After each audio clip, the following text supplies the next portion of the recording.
Cuando un paciente acude con su profesional sanitario, lo que espera es obtener un diagnóstico, para posteriormente que le den un tratamiento que resuelva sus problemas.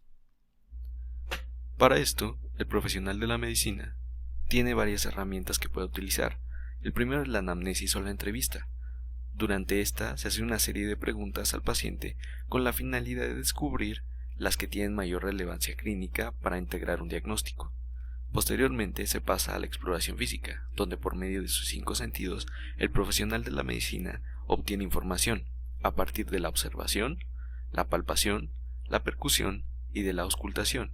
En no pocas ocasiones, la suma de la anamnesis con la exploración física es suficiente para integrar un diagnóstico, pero es cierto que también existen veces en que se necesita complementar el diagnóstico con exámenes o pruebas complementarias.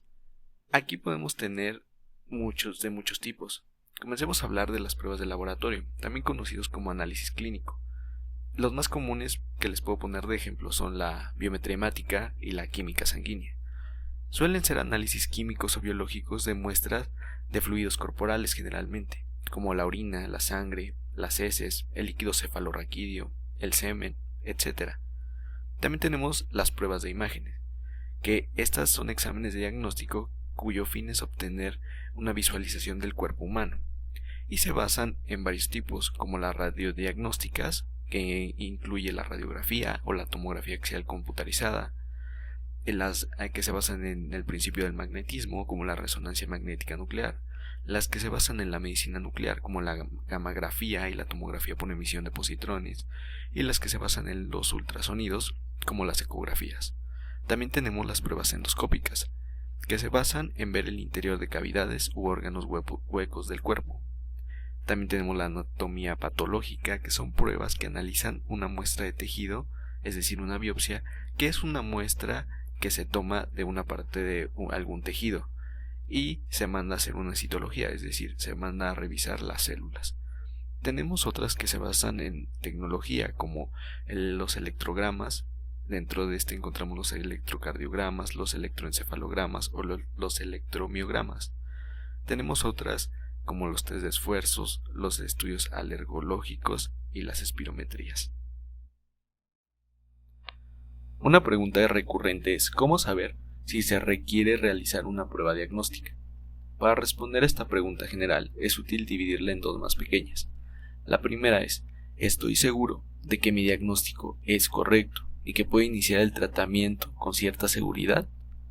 La segunda es la probabilidad de que el paciente tenga la patología por la que llegué a través de mi razonamiento clínico es lo suficientemente alta como para no requerir información adicional por medio de otro tipo de exámenes. Si la respuesta es sí, se puede proceder a dar el tratamiento, ya que se está en cierto modo seguro de que el paciente presenta la patología. De no ser así y de seguir teniendo dudas, es útil establecer la probabilidad antes de la prueba.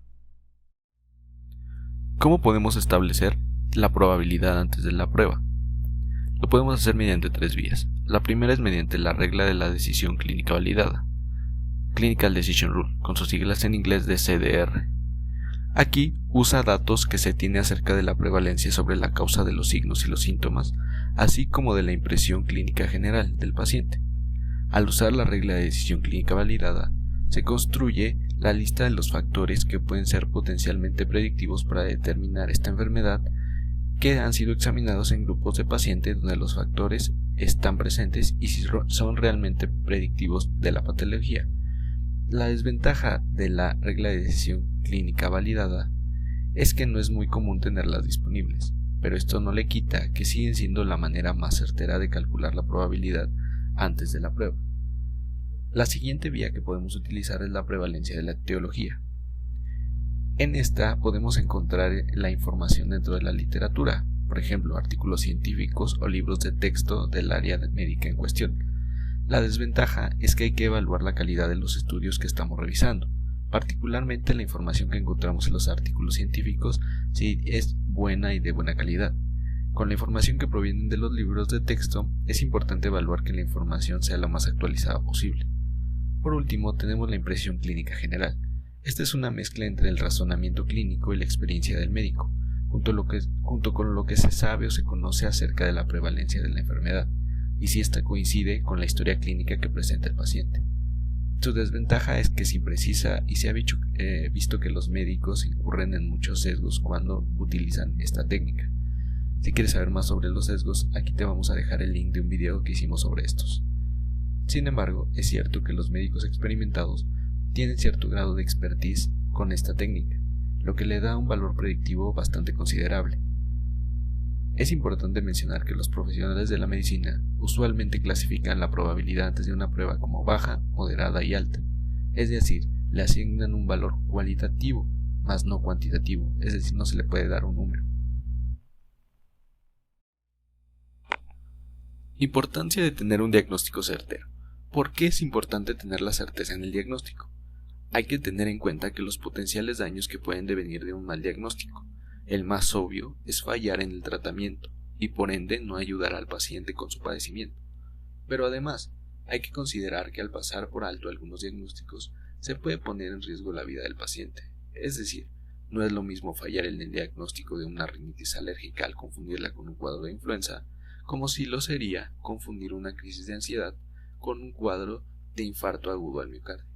Retomando la idea del tratamiento incorrecto, igualmente hay que considerar que existen tratamientos en los que si se erra son inocuos para el paciente y pueden pasar inadvertidos, mientras que otros tratamientos pueden poner en riesgo la vida del paciente. Por ejemplo, no es lo mismo errar en un tratamiento al dar paracetamol cuando no se necesita que con un tratamiento con fármacos como hipoglucemiantes, mandar al paciente a una cirugía innecesaria o pasarle medicamentos peligrosos que pueden poner en riesgo su vida o alguno de sus órganos. Pero ahora me gustaría que tú me dijeras cómo decides cuándo es necesario mandar a realizar un examen complementario. Déjalo en la cajita de comentarios para que todos podamos leerlo. No te olvides de seguirnos en nuestras redes sociales, Facebook, Instagram, Twitter. Y no te olvides de suscribirte al canal y activar la campanita. Eso es todo por el día de hoy. Gracias por acompañarnos en este tu canal de Medicina Integral.